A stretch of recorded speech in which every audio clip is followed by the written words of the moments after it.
literally learning and growing up together, my wife and I, and all of a sudden we have a kid, right? At that point, it kind of makes or breaks you.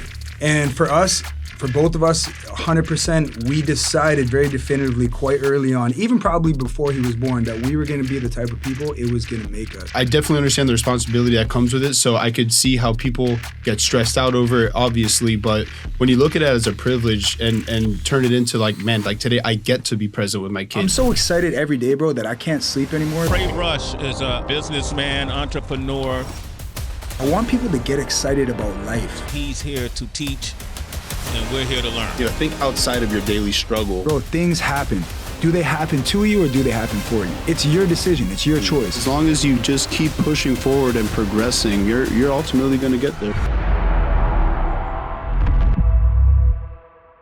We're back at it. Back at it in the studio. So where the magic happens right here, man. Yes, sir. I feel great every time we come in here. 100%. Back at, Life Unlimited podcast. Let's get it, man. We have one of my favorite topics, I'm sure, is probably quickly becoming one of your favorites too. Yes, being quick. A new father. Yeah, we're talking about fatherhood. And, I liked last time when we opened with a quote, so we're going to keep it going. We're going to open this episode with a quote. This quote is by Ken Norton, which, disclaimer, I have no idea who that is, by the way. I got to look up who he is. But I love this quote. I just found it actually a few minutes ago. Ken Norton said, "Of all the titles I've been privileged to have, Dad has always been the best." And I think that's so powerful because, I think that most people, I don't know if most is fair, but I think a lot of people, they don't take fatherhood or motherhood, they don't take being a parent as a privilege. They sometimes come into it unintentionally, or even if it is intentional, they just kind of go through the motions and they don't fully embrace it as a privilege. And I'm a huge, huge advocate for, adopting the mindset that it is a privilege.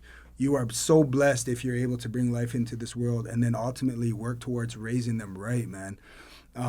It's very, very off the bat, if we all put more emphasis into raising our kids right and leading them with love and passion and, the right guidance, the world would simply be a better place. Yeah, absolutely. You know what I mean? Well, and I understand, right? Because being a father, being a parent, being a mother, it's so much responsibility, right? You're responsible for a life. You're responsible for making sure that you could shape this mind for the future. And for the betterment of their lives and what you ultimately didn't have, you want to be able to give that to them so then that way they could be better. I definitely understand the responsibility that comes with it, so I could see how people get stressed out over it, obviously, but when you look at it as a privilege and turn it into like, man, like today I get to be present with my kids, I get to have a family, I get to be able to raise this life. It's beautiful because it teaches you so many things. In the process of you teaching things to your children, you also learn so much by yourself, right? You teach yourself something in the process. Absolutely. And that's like one of the most impactful things for me in fatherhood has just been being able to learn those lessons along the way and like the little light bulbs go off and it's a beautiful thing. I love it. Facts. Bro, it's the best. It's literally the best feeling. Like I'm instantly smiling thinking about fatherhood because it's everything to me. So I got 3 kids. I've been a father for over 15 years now. My oldest, Camaro, my son, he just turned 15, in November. I also have 2 daughters, 10, about to be 11, and Kira as well. Bro, we got, just turned 6. So I've been a father for over 15 years, 3 times over now. And it's been the most amazing experience for me. I want to get into it. It's also been difficult, right? It's not going to sit here and be like it's all easy. Anyone who's a parent, yourself included, it comes with definitely some struggle, learning curve. As you said, you figure out a lot about yourself as you go. But Brandon, you just recently became a father. Yes, I did. Let me know how long ago. I know roughly, but I don't know the exact time frame. And I'm also curious, like, when I met you, bro, you've always been very dedicated. You've always been business first and really you've always had a grip on, when I instantly met you, I knew you had a vision, where you wanted to go in life. And that's what drew me to you as a friend and as a business partner. Very focused. You know exactly where you're going. You know who you are. You stand on your morals. I'm curious how being a father has changed your life. Yeah. I remember what it was like for me, but again, this is like 15 years ago. So someone who's just gone through it, bro, I'm very curious to see, like, when it's fresh in your mind, what has that transition experience been for you? What's it been like? Yeah, man.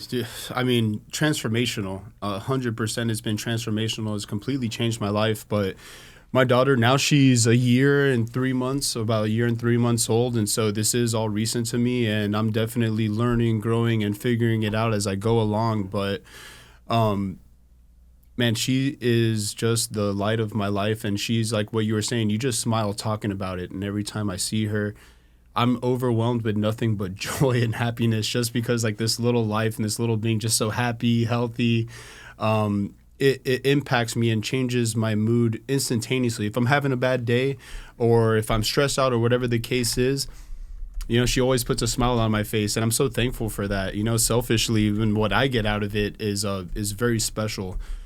But it has definitely been a transition into making sure that I can organize my life and organize my schedule to make sure that I could be as present of a father as possible. It's funny because I was talking about this with one of my friends the other day, and he's like telling me, man, you must do all of this for your daughter. Everything you do is for her. Right. That's correct. I do these things, but I don't. So for an example, I've always had these goals throughout my entire life, and it's always been with my family in mind. I want to make sure that I could be successful so I can provide the best life possible for my family, for my daughter, for my kids, whatever the case is. So you had that mind state before you had a kid, and then having one of your own, like you had a family obviously before, but having a kid kind of accelerated and furthered that to a different level. Yeah, like now it's manifested into reality. So everything beforehand was just vision, and it was without having a child or a family, and everything was done selfishly for me and my goals and what I do and is what I'm passionate about. But always with the mind to set this family that I envisioned up, set them up for life. Now having a daughter and her being in the world and it's manifested physically for me. So she's just a reminder every single day of what I work hard for. So if I ever feel like I'm getting off track, and if I ever feel like I'm having a tough day, she's one of the most motivating factors for me to just remember, like, oh, yeah, you got to push through this, and you may not want to do something, but if I'm having a hard time getting to a task or something like that, I think of her, and she just makes sure that I get pushed over the edge to do whatever I need to do. Gotcha. But just like back, to like the last point that you were mentioning, in being organized and managing a baby with the dedication that I have towards business, I just make sure that I knock all my stuff out before I get a chance to be able to be a father in the day. So, like, we have our calls. We wake up 4:30 in the morning, have our workouts, have our calls, do everything that we do regarding business. But I do all of that in the morning so I could make sure that throughout the entire day, when I'm with my daughter, I'm fully present with her. I don't really take phone calls. I don't do any work. I don't want her to see me in front of a phone or a camera or a laptop as much as possible. And I want her to know that she's my priority, that she's my focus over everything, no matter what. So I knock out all my things in the morning, early as heck, before she wakes up in the morning, and then I'm just father for the rest of the day. But I organize my schedule to make sure that I have like my full work days and then my full father days, just to be sure that I can progress all of my business initiatives, but then make sure the priority of being a father is there at all times. And I imagine for you it's the same. You have three. You're 3 up on me. I want to have 3 kids one day. If I could, I'll have 12 kids. I'll be a father, like the lady living in the shoe that had all those kids. I don't know if you ever heard of that story. Never heard of that. It's a classic American. It's a classic American tale. You're Canadian, so I'll let it slide. Yeah.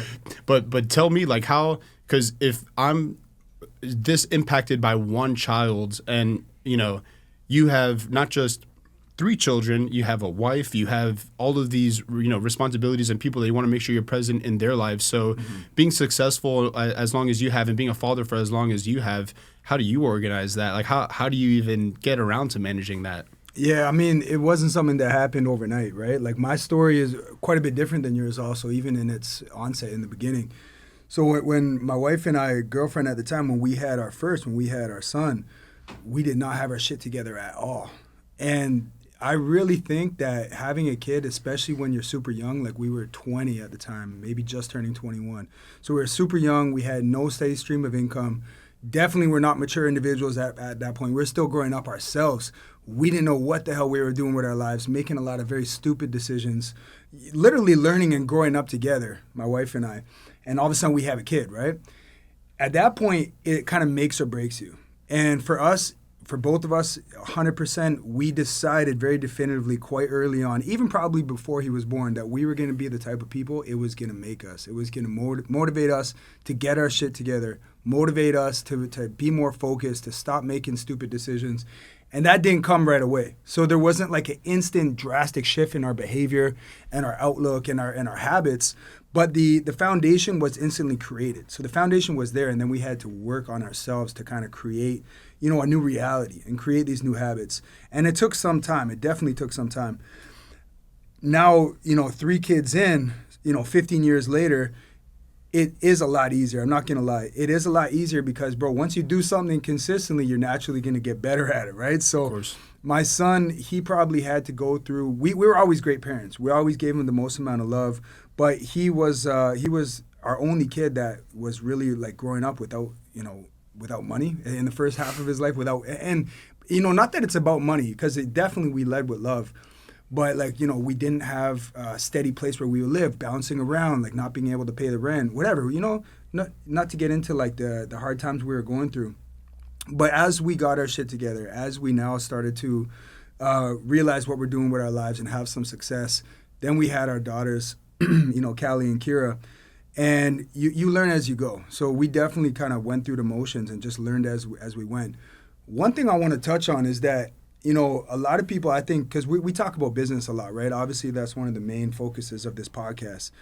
And coming back to that point about it making you or breaking you, I think a lot of people that are ambitious, whether it be entrepreneurship or, you know, corporate endeavors, whatever it is, I think a lot of people are under the impression that having a kid is going to stop their career or hinder them from progression, when in reality, it's really whichever way you look at it is going to be the outcome. So I'm not saying you just drop everything and go have a kid. Like, if it's for you, it's for you. If it's not, it's not. I think we should all strive to have kids, to be honest. Agreed. I think there's no bigger blessing in life. But to think that it's going to prevent you from having a successful career is ludicrous to me. You channel that energy. You now, like you said, to double down on your point, you now are responsible for this life.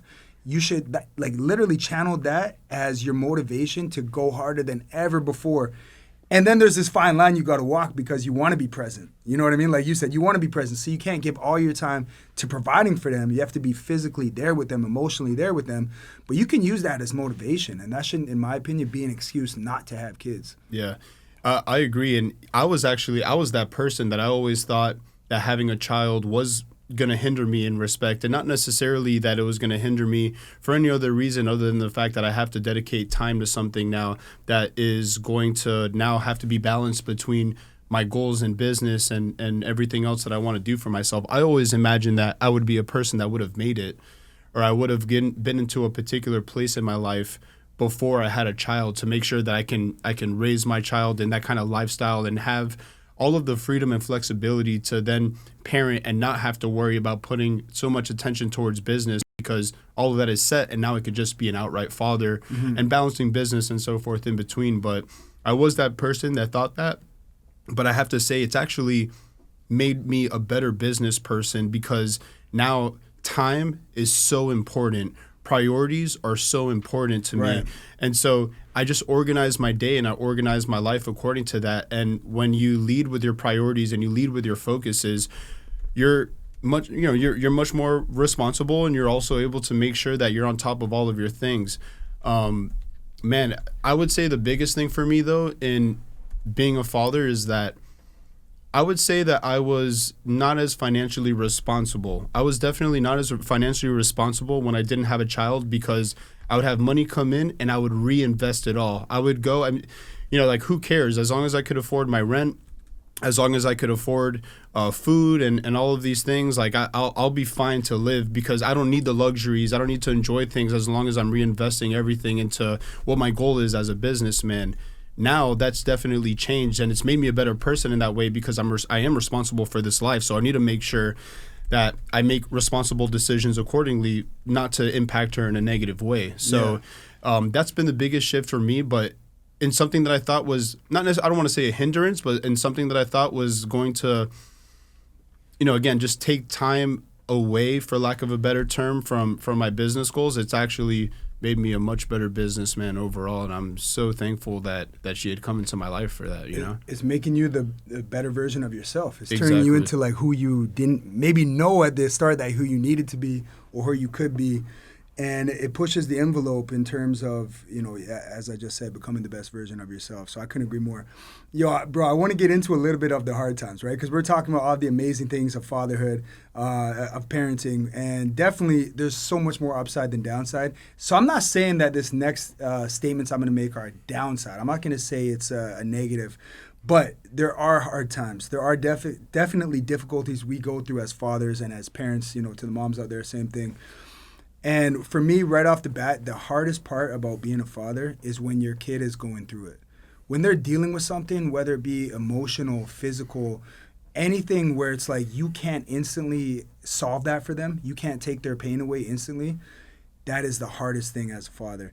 And, instantly, you think you have problems in life, you think you have things you stress about, wait until your kid is going through something. But also on the flip side of that, once you help them through it, it changes your perspective to where, like, your problems that you thought were so big and, you know, just so burdensome, you thought there were these massive problems, you realize it really isn't that important. As soon as you solve that issue, you realize that just having your family, your kids healthy, happy, everything else is icing on the cake. If you can make some good money in business, if you can be successful, if you can, whatever, everything else, get the house you wanted to provide for them, all that's icing on the cake. As soon as you go through something or they go through something, you're like, okay, none of that other shit really, really matters in comparison. Now, bro, going through stuff, you probably haven't yet, bro. So your daughter's exactly how old? My daughter's a year. She's gonna be a year and 3 months on the 7th of December. Got you. So you definitely, you probably been having a lot of sleepless nights. Definitely, like, you're probably going through the teething. I'm trying to remember She like is the phases. going through the teething right now. So I don't know if you can relate to what I'm talking about when your kids are going through something.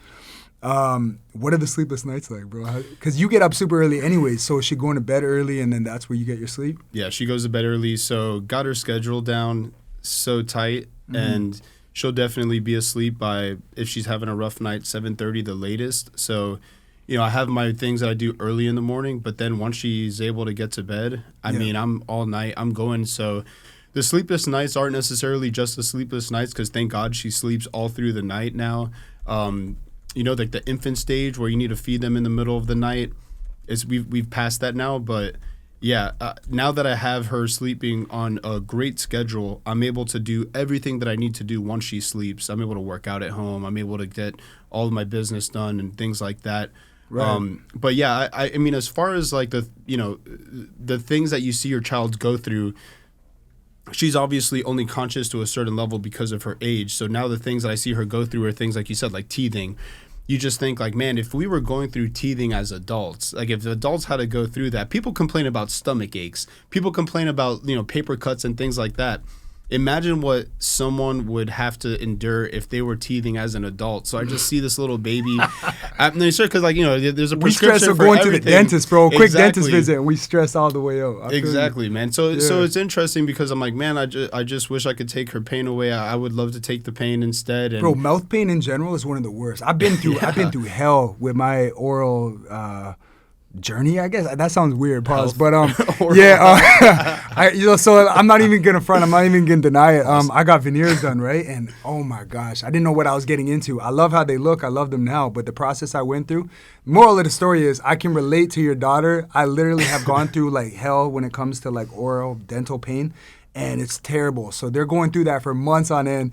It's crazy. One thing I'm gonna tell you as a father, bro, that has older kids, I got a teenager, bro, it gets a lot more fun. And I know I can tell from my conversations with you, you're already like through the moon. Like you love it, you embrace it. But bro, let's be honest. A lot of people, they actually struggle, fathers or mothers, in the early stages because it can be very difficult. You can have, as we talked about, so many sleepless nights. You can have, they can be very gassy. I don't know what the term is.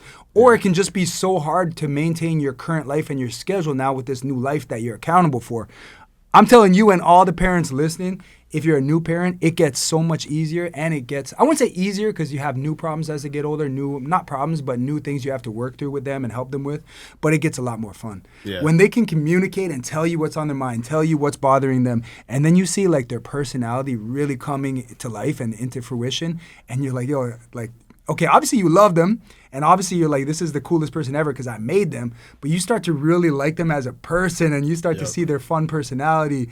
It's the best experience, man. That's when I was always hands-on, but when each of my kids, every single time, and I'm very transparent about this, even with my wife, we joke about it, I really became like, a really great dad each time when like they, in those stages, like 3, 4, 5. In the earlier stages, I'm still there. I'm not like just handing them to wifey, but like that's when I became just like super excited to be involved in absolutely everything. Yeah. You know what I mean? In the earlier stages, I'm still helping, but I'm like, okay, I got to work the next day. I got to work out. Like, babe, you got this, right? You know what I'm saying? Like, whatever you need, I'm here, but you got this, right? So it gets a lot more fun.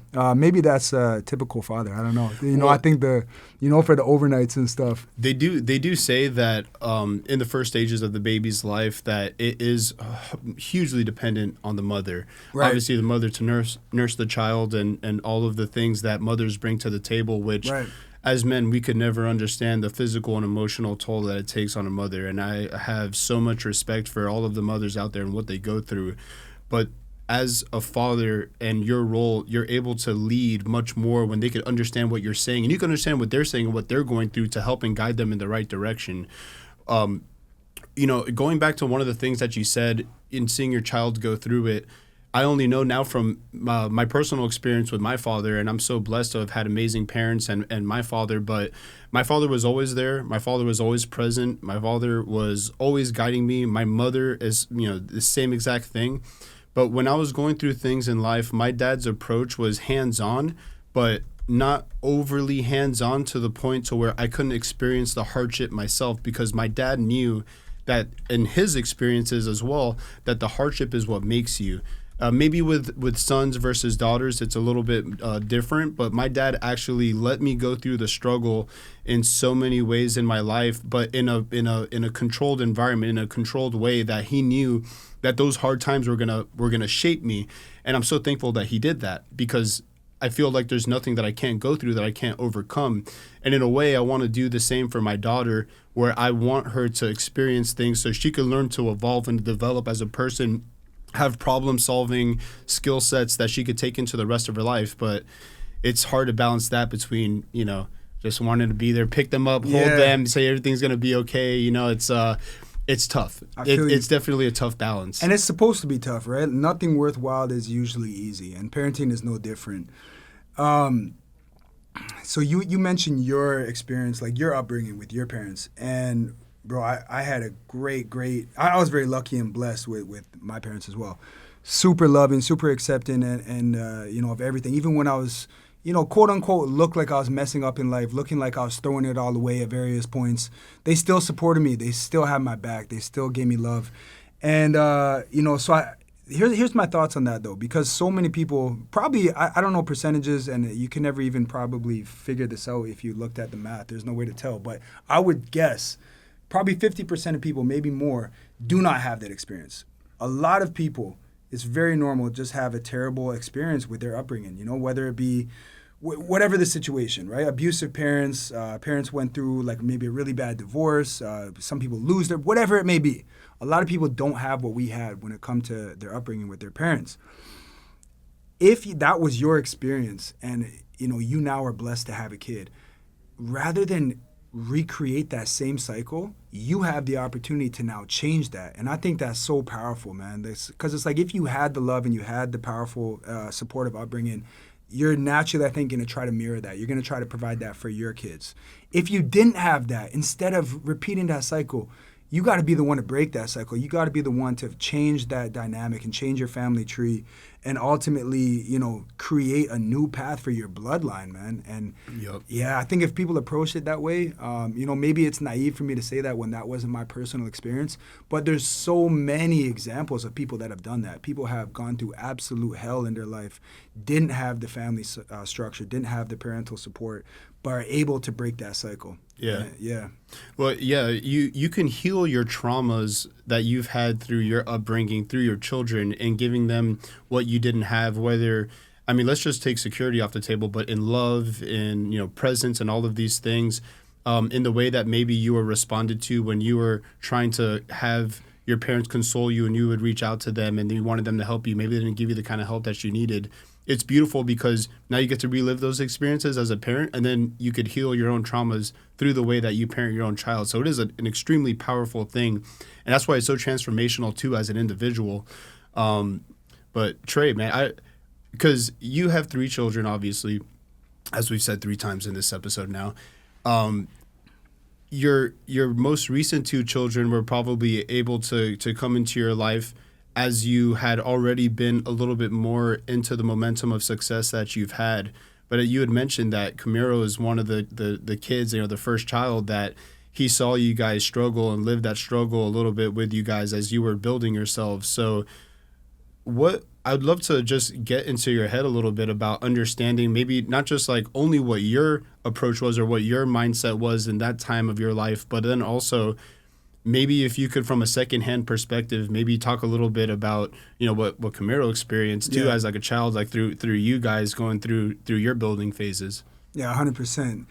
Funny thing is, he actually claims, I don't want to, you know, I trust him, but he claims that he actually remembers everything. Yeah. I don't know if it's possible because we're talking about like when he was from maybe just born to maybe like 5 years old. And we didn't really have crazy success at that point, but when we started to like be on our feet, so to say, he claims he remembers everything. He's a smart kid. Yeah, he is He's a very smart smart kid. Very smart kid. Yeah, man. Looking at it from his perspective, you know what? I'm actually glad he went through some of that adversity with us. And this could easily, some people take this stuff the wrong way, but it may sound sexist, whatever, but I truly believe there is elements of it that are very true. As a boy, as a son, I think it was good he went through this adversity. I think it's, you know, it's so common in the world where men don't feel obligated to be very strong and to be able to you know, go through turmoil and still be okay. And I'm not saying as men we can't, you know, reach out for help and we can't, you know, have hard times and go through whatever we're going through. Of course, we're going to go through that. But I always wanted to instill in my son the ability to overcome extreme hardships. I think it's very important for everyone, but especially as a male. I think that is the backbone of real, like, strong families. And I'm not taking anything away from the mother's side, from the female energy is equally as important, but in a different way. And so, long story short, what I'm getting at is that him going through those hard times with us, I wouldn't change that for anything. He remembers what it's like for us to not have any money. He remembers moving. He remembers living in an apartment that's getting shot up, and you know the lobby shot up. People breaking into every apartment in our unit, and we're scrambling, finding a way to move out of this bad neighborhood, like, but you know, the next week or whatever. Living in basement apartments, like, you know, rodent infested. He remembers, and you know, we tell these stories, and he's like, yeah, I remember. But I think that definitely instilled in him this kind of concept that, you know, I got to be grateful and I got to be able to withstand things because my parents did it. And he was their firsthand experience with us. He's seen us go from that to where we're at now and not let these situations break us. And I definitely believe that instilled certain qualities in him that he couldn't have learned elsewhere. So then how now, and it's, you know, I do think that the way that you raise a man is different from the way that you raise a woman a little bit. Right. Your most recent 2 children have been girls. And your most recent 2 children have been able to enjoy the fruits of your success as well too, and didn't have to go through what Camilo went through in a way. As someone that's more successful, how do you parent and give them a dose of reality, or kind of like allow them to go through adversity and become their own people? Because you would assume, and this is all assumption obviously, but you would assume that a much more comfortable life allows for them to have a much more comfortable upbringing, go through less adversities in different ways. You know, so you can argue that maybe those kinds of upbringings don't, you know, like the typical saying is, what is it? Hard times create hard men, good times create soft men create bad times, and it's like kind of like that cycle. So that's just just general knowledge or general kind of like wisdom that people communicate. So then in consideration of that, how do you raise your children to be extremely self-sufficient people when they have pretty much everything that they could ask for or imagine? Yeah, great question. And just to be clear, Callie, so actually only my youngest, Kira, so I got 2 daughters, Callie and Kira. Kira was the only one that was like quote unquote born into the money or born into the success. Callie was actually like, I think she was 1 or right around that age when we actually had just started this journey, started having success and good income. And so she definitely, it's all she remembers, but she wasn't necessarily born into it. Kira was. But anyways, back to your question about how do you teach them to be grateful? How do you teach them to be hardworking? How do you teach them to really not just expect handouts their whole lives when they were, this may be all they remember is that they were born into this life, so to say. It's really a balancing act, brother, because, not for a second am I going to have personal success or my wife and I have personal success and not let them benefit off of that, directly and indirectly. Do we spoil them? I would be an absolute liar if I said no. And nothing wrong with that either. But it's multifaceted in terms of why, right? One thing is that, especially my daughters, I spoil my son too in other ways, but especially my daughters, one way I look at it is like these are, in my mind, and in reality, these are princesses. I'm raising them to be queens. Yeah. I want them to have super high standards. I want them to eventually find a husband that's going to provide for them, protect them, and have these same qualities that I believe that I show them, right, on a daily basis, that I show them and I show my wife, obviously, right? Of course. So I think it's first and foremost, it's instilling that into them that this is what they deserve. At the same time, you have to have that balance of not making them feel like they don't need to lift a finger. I don't want to raise, a spoiled brat. I don't want to raise someone who gets into the real world. Knock on wood, what if at some point my wife and I aren't there to support them financially, right? They have to be self-sufficient. So how we've done that is while they're getting all the fruits of our labor and having this amazing childhood full of trips and all these experiences and, whatever they ask for, a lot of times we'll get it. While they're getting that, we also teach them the hard work at the same exact time. And one of the benefits of like our career thus far, some of the things that my wife and I have done over the years is there's been elements where they have the ability to contribute to our family businesses heavily at some points in our lives. And we just take that as the ultimate blessing. And it's a funny topic because, I wouldn't say funny, but it's an interesting topic because a lot of people will look at it and say, well, you shouldn't have your kids working. You shouldn't do this. You shouldn't do that. Like, they're just kids. Did they really know what they're agreeing to? And it's like, you idiot. Like, come on, think about it.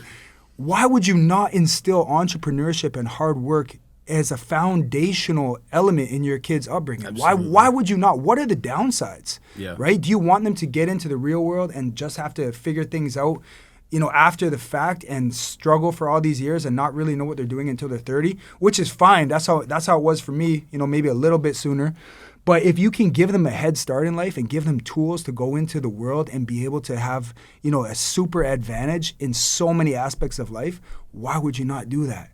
So we make them work, bro, and not in a sense where it's like we're forcing you, but we'll do it in like a system where it's like, okay, you have this goal, you want to get this. You let's say, for example, what's something recent? I don't know. Let's just say they have a toy that they really want, an expensive toy.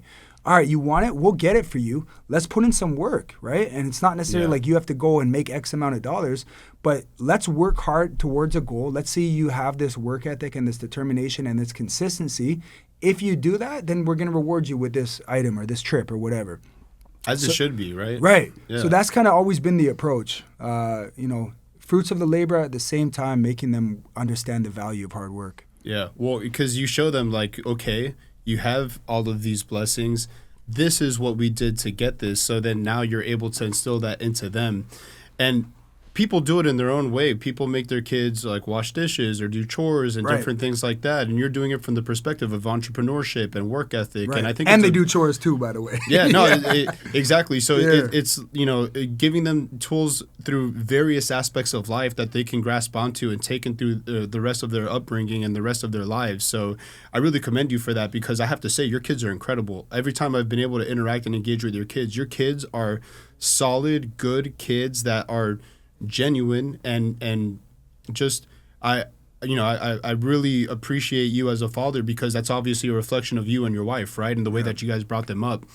So it's a special thing in what you guys have done. And, what kind of parent doesn't want to put their kid in a better position than they were in themselves, right? You want to be able, like, I stand on the shoulders of my father, who is standing on the shoulders of his father, who stands on the shoulders of his father and mother, father and mother before that, right? So you want to always be able to develop your bloodline, because if you look at this from a legacy perspective, you're thinking about your last name. You're thinking about what impact you make in your life, and through a lot of people, that is building a family. And then it's being able to make people that are able to be incredible contributors to society, impact people and other people around them for the benefit of the world, but then also to be able to further develop your bloodline and further develop your family. Like, God, I hope one day I'm able to create some significant amount of wealth that I can pass on to my children, and them, they're able to take that to the next level and turn, let's say, billions into tens of billions, and just continue to evolve and grow and make positive impact into the world. So, I love the perspective that you have in being a father. So it's just really great, because you aren't just somebody that I look up to and that I really admire from a business perspective, and working with you as a partner has been incredible. I've never worked with somebody beforehand that has had the kind of work ethic that you've had, and that pours the amount of things that you pour into. You pour all of yourself into everything that you do and everything that we do. It's a lifestyle. But then to see you do it as a father as well, too, anytime I go over and just to hear like secondhand stories, it really is something that I appreciate about you, man. So it gives me something to look up to as well, and that what I want to do for my children and down the road as well. So, bro, I appreciate that. Likewise, bro. Like, that's why we connect, Without any other synergy with business, with anything else in life, like we have the same morals and the same important foundation of who we are. So I couldn't agree more. Bro, I think what it comes down to is that we have this, burning desire to have a massive impact on the world. And therefore, if we're doing that, but not simultaneously try to, instill that into our kids so they can continue that tradition, like you said, create a legacy where they're also having, a positive impact on the world, I think that's powerful. And I think it would be, really, really... bro, it would not be smart to not focus on both. You know what I mean? Yeah. And there's this balance, because I'll tell my kids, all the time. For example, you and I are about to go on a business trip. Every time I'm leaving without them, like, my daughters will get so sad. Especially the youngest. Like, she was last night. She heard we're going to Bolivia, and she was bawling her eyes out, right? No. And unfortunately, I'm missing like her Christmas dance or whatever. I didn't know her performance. I didn't even know what was happening at the same time. Anyways, long story short, she's there crying her eyes out. And this story kind of embodies what I'm trying to say. She's crying her eyes out and explaining, I have to go. It's an important business trip. I'll be back in a week. Like, I'm usually always here with you. I'm really showing her, like, I'm very hands-on, Kira. Yeah, I'm always here. Like, I got it, right? Sure. I got to go for a week. I'll be right back. And then I'll literally tell them, look, Daddy has dreams. Like, I'm your father, and my main job is to be your father. But I also have goals and dreams, and I also need to fulfill things in my personal life, or I won't be happy. And if I'm not happy that I'm not trying to do the things that I know I need to do, I'm not going to be as good of a dad. Daddy has to go chase his dreams. I'll come right back to you when I'm done. And as soon as I reiterate that to them, like, they get it, they'll stop crying, like, we'll hug it out. And I think that's the perspective that we need to take, It's like building my dreams, building my legacy, equally as important being hands-on, and it's finding that crazy, weird mixture that, is not easy and takes time, but finding that mixture of the two, that's always been my goal. That's always been my goal, and it's not going to stop, man. Well, that's an interesting caveat, right? In being able to fulfill your own personal desires and goals at the same time, making sure that you prioritize your children. It's great because you also teach your kids to prioritize themselves and their goals and pursue their dreams. And that's something that if I could leave my daughter with something that I believe in strongly, it would be to make sure that you pursue your goals to the fullest, never let anybody tell you otherwise, and do the things that make you happiest and fulfill you in life.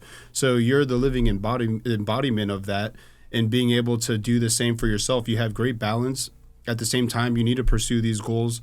And the truth is that you are going to have to make sacrifices as a parent to be able to give your kids a better life, whether it's firsthand or secondhand. you ultimately have to do what you need to do to be able to get to where you want to be. So then that way you can position your children in a better way, like what we were talking about, and making sure that you can put them in a more advantageous scenario that we were in ourselves, right? So it's that I think is like really important to hold on to. So I guess, is that something that you see a lot in the way that you parent your kids, is that you do things that you make sure hit your personal goals and your priorities to be able to have them actually see that, so then they could carry that away in their lives? I think we as fathers and as parents, we lead by example more than anything. Our words and what we say to our kids, it matters, absolutely. We all know the power of words, law of attraction. Your tongue is powerful, right? Pause. But most importantly is us leading. Kels, you laughing in the background has me laughing, bro. I wish we could put the camera on Kels right now. When I say something that I'm like, that might have sounded a certain type of way, and then I look at Kels and he's over there dying laughing, bro. I wanna, you know what? I gotta show y'all Kels. We're gonna put this on the screen. Kels, you're making an appearance right now, bro. What's up, Kels? Y'all can see what I'm seeing. No matter how serious a conversation, you gotta insert that part. Okay, let me focus. So, yeah, back to what I was saying. I think the most important thing is leading with action, right? So me being a present father, being hands-on, giving them all the love that's necessary for them to thrive, but also leading with this action of them seeing me have this tremendous work ethic that, I stand by the things I say. Yeah, I tell you these things that are important that you need to know as they're growing up, but you also see me living it. Bro, like we talk about all the time, 5 a.m., they know I'm up doing my push-ups. On the odd time they'll get up that time, they see me in my office working. Later in the day, they'll see me getting my second workout in. They'll see me doing all the things that I talk about, not just in fitness, but in every walk of life. I walk the walk. So I'm showing them, stand on what you say, stand on what you believe in. If you have a goal, go for it, but work for it. If you pride yourself in being a good person, be that person. Don't just talk about it. Right. So that's it, man. Actions speak louder than words. The cliche is always true, and they are going to watch what you do. Yep. So make sure you act accordingly. They're going to mimic your behavior either consciously or subconsciously. Yeah, definitely. And I was talking about that the other day, but you could tell your kids to do one thing, but they're ultimately going to do what they see you do. You could tell your kid, let's say you're, an alcoholic, or you drink heavily, and you're like, all right, kids, like, don't drink, stay away from alcohol. Gulp, gulp, gulp, gulp, gulp. This is energy drink, by the way, y'all. So, yeah. This is... That actually made it sound like it's alcohol. No, it's actually energy drink. Like, this is, yeah. Sure it is. We believe you. Bro, this is a whole nother episode, but I completely stopped drinking. It's been like 3 months now. And I was never an alcoholic. Let us know in the comments, would you guys want us to do an episode on addiction and alcoholism and all these, things that so many people deal with. I drank a lot, bro, like quite a bit. I was never an alcoholic, but, bro, it's been 3 months, and I feel amazing, bro. Talk about walking the walk and leading by example. My kids used to see me every night, after a stressful, long day, I would have a couple of drinks and, fully functional, like never doing anything outrageous at all. But, yeah, it's another example, leading by example. I'm actually very proud. The other day, Camaro was like, Dad, you don't drink any more tequila. I'm like, yeah, like I quit. Thanks for noticing. Like, I feel amazing. More energy, bro. I just feel so good mentally. Anyways, brother, I feel like we had an amazing conversation. I wanted to end with a few things, and then any thoughts you had. I want to end with from a personal perspective before I get into this last quote. Being a father to me is the most important thing. Like, it supersedes everything. It is more important than my goals. It's more important than money. It's more important than impact. Because, like I said at the very beginning of the podcast, so to tie it all in, the reason, like, those other things are very close, but the reason it's the number one is because they did not ask to be brought into this world. We brought them into the world. We carry that responsibility. You know what I mean? Absolutely. So if that's not at the forefront of your worries and the forefront of your priorities, it just doesn't make sense. You brought them into the world. It's on you to give them the best possible life. The best possible. Mm-hmm. You're still going to struggle, but the best possible effort you can make. Talk about when people say, I gave it my all. No, actually give it your fucking all. These are your kids. Yeah. You brought them into the world. That's how I feel about fatherhood. And then a quote that I want to lead with or end with.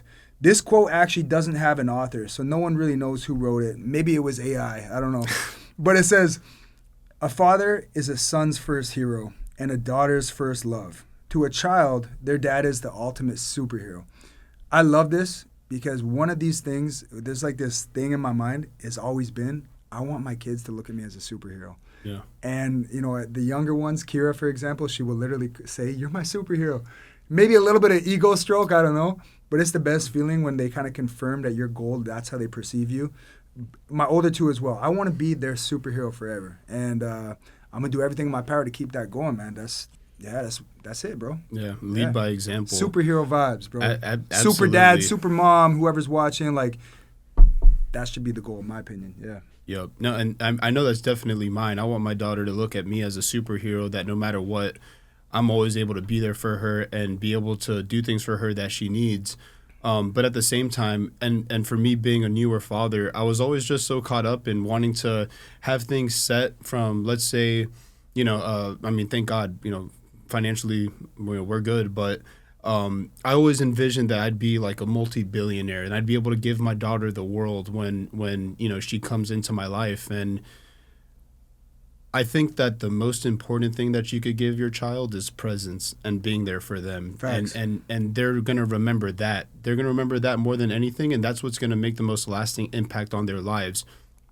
You hear a lot of stories about children that had come into money that deviate off of the path and get into hardships and things of that nature, because money doesn't fix everything. You can't just throw money. This isn't, children aren't something that you could throw money at and it just works out.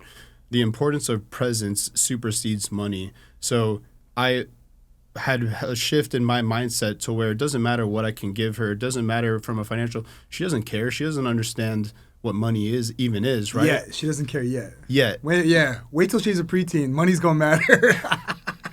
She's already reaching for my wallet. I didn't mean to ruin your train of thought, but trust me, bro. No, like she plays with my wallet and stuff. She starts taking out like my cards. I'm like, oh man, it's already starting. Bro, I think my daughters, like, their whole goal in life, at least right now, is to like rinse my pockets as much as possible. How can we spend as much of daddy's money as possible? They have meetings, I'm sure, bro, behind closed doors. They conspire against and my your wife wallet. is in there too. Like, they're all conspiring. Yeah. My son's like, "Can I just go ride my bike?" I'm like, "Yeah, go." The girls are like, let's swipe. Like, let's find something to spend. Yeah. But still, if you were to put a value on what what you're able to give them versus the presence, I do think that the presence and the impact that you have on their lives in that respect always overcomes the money. I agree. They're very thankful to have a parent like you in their lives, so it's not like they have an absence of a father figure, obviously. But let's say that they were to have that, I guarantee you that they pick having dad over having the new toy every single time. Absolutely, brother. You're making me think, like, at the end of this episode right now, we got to also shout out the single moms, single dads, people who are going through it all alone, and the kids that don't have parents for whatever reason. It's tough, definitely. I think through our endeavors, bro, in our future, we'll have multiple ways to be able to give back, and it'd be cool to do something in that regard.